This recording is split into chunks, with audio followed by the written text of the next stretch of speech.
We need to realize that happiness will come in this world by enhancing and reforming your relationship with Allah. Huwa adhaka wa abka. Allah says, I'm the one who brings happiness and I'm the one who brings sadness. And until you do not deeply ingrain within yourself that Allah is the disposer of all affairs, and everything that happens in this world only happens with His will and His wisdom.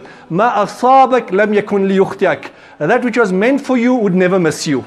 Wa ma akhtak lam yakun liyusibak. And that which missed you would never reach you.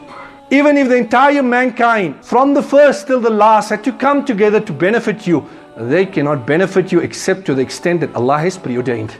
And if they come together to harm you, they cannot harm you except to the extent that Allah has preordained.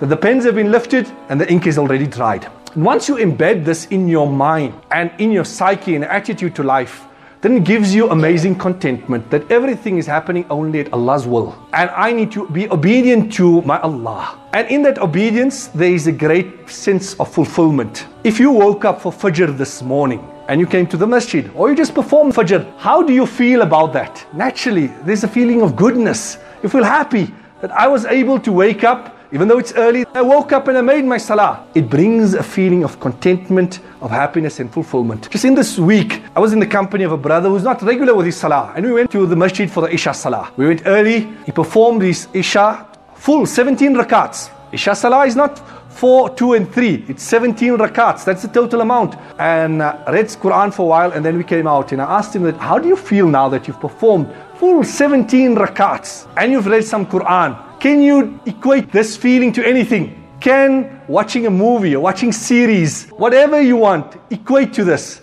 And he said, there's nothing that can equate to the feeling that you have in your heart after having the opportunity to be obedient to Allah. And I ask you, after you've fasted for the entire month of Ramadan, or you've performed your 5 daily salah, or you've taken the Quran from the shelf one night after Maghrib and you've read Quran, or you've made some dhikr, or you've given charity in such a way that nobody knows about it, or you help someone who there's no hope of even getting any retribution, you have no expectation of any acknowledgement.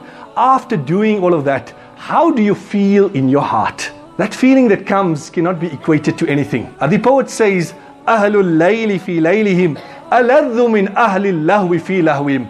The people of the night, those who get up and they perform the tahajjud and make the dhikr and recite Quran and pass the night like that, the enjoyment, the fulfillment, the contentment, they attain that. The people who think they're enjoying themselves in entertainment, in humanizing, in alcoholism, in drugs, in this and that, they think they're enjoying themselves. But those who are communicating with Allah, their enjoyment is far superior.